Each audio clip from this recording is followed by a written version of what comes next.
Louis Vuitton जो दुनिया की नंबर 1 लग्जरी ब्रांड है, जिसकी वैल्यूएशन करीब $25 बिलियन है।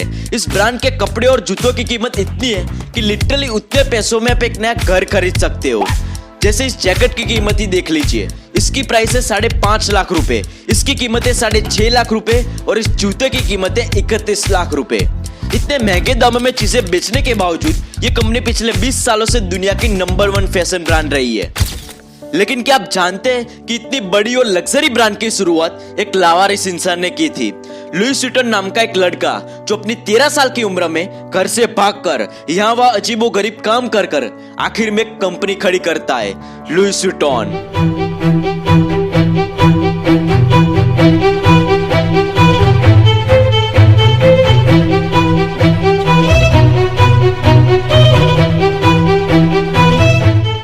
दरअसल लुई विटॉन का जन्म 1821 में फ्रांस के शहर अंचाई में हुआ था। उसके पिता खेती करते थे और उसकी माँ टोपी बनाती थी।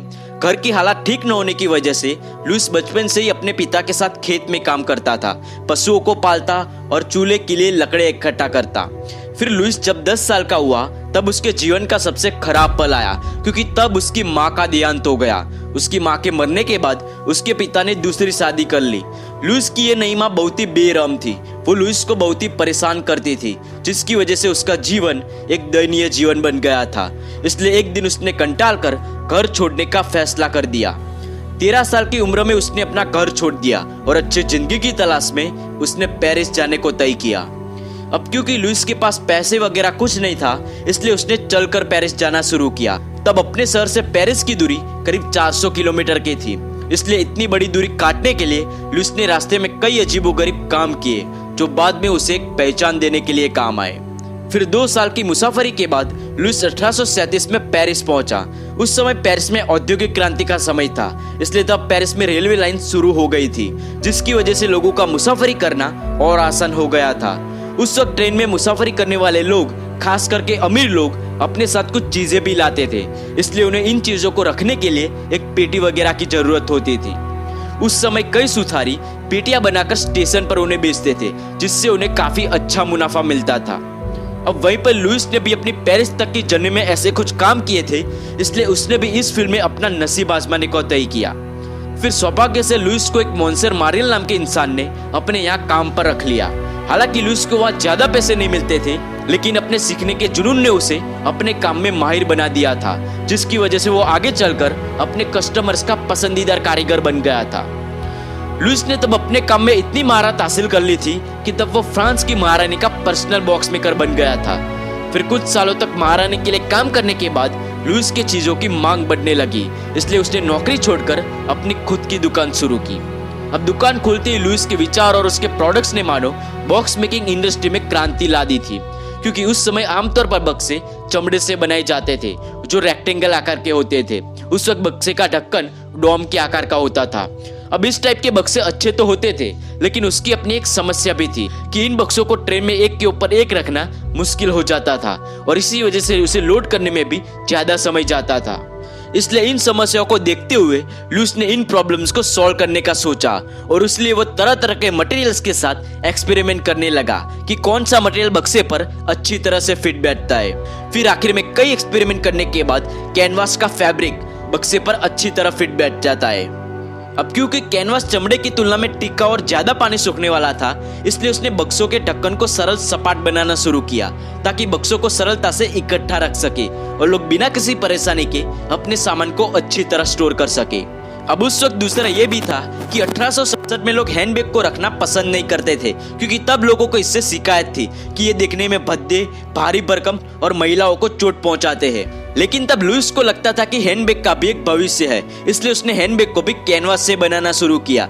उसके कैनवास से बने नए स्टाइल के बैग्स देखने में अच्छे और चुभने वाले नहीं थे, इसलिए वो महिलाओं को पसंद आने लगे, जिससे उन बैगों की मांग बढ़ने लगी और ये मांग उतनी बढ़ी कि उसने लुइस के धंधे को एक शिखर की ऊंचाई तक पहुंचा दिया।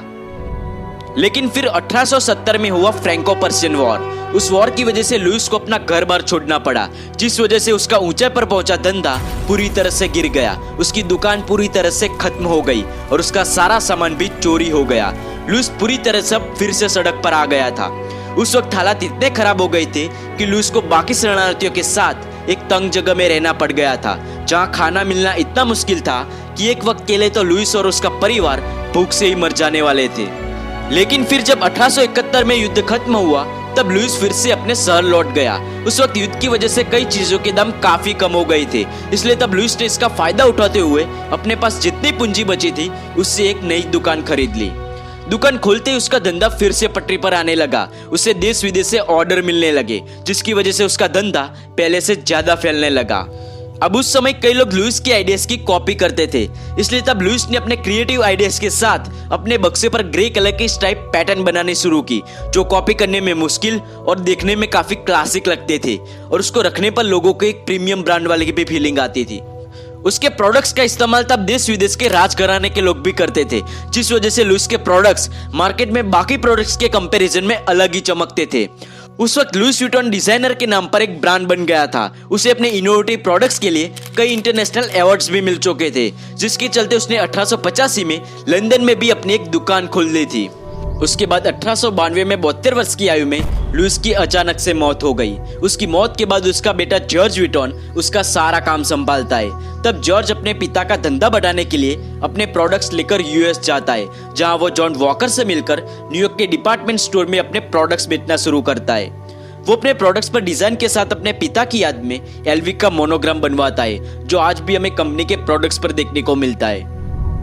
आज लुइस व्हिटन के 165 वर्ष हो चुके हैं, लेकिन आज भी ये दुनिया की नंबर 1 लग्जरी ब्रांड है। इसके दुनिया भर में करीब 5000 से ज्यादा शोरूम्स है, जिसमें करीब 2 लाख एम्प्लॉयज काम करते हैं। इस ब्रांड के प्रमोटर काफी बड़े बड़े सेलिब्रिटीज रह चुके हैं, जैसे Angelina Jolie, Kate Elson, Scarlett Johansson, Michael Jackson और हाल ही के रोनाल्डो और मेसी जैसे हाई प्रोफाइल सेलिब्रिटीज। तो आखिर में इस कंपनी की मानने वाली बात यह है कि लकड़ी के बॉक्सेस बेचने से शुरू हुई ये कंपनी आज luxury bags, leather goods, shoes, perfume, watches, jewellery, sunglasses जैसी कई चीजें प्रीमियम दामों पर बेचती है, और उसकी यही महंगे दामों पर बेचने की स्ट्रेटेजी ही उसे एक लग्जरी ब्रांड बनाती है।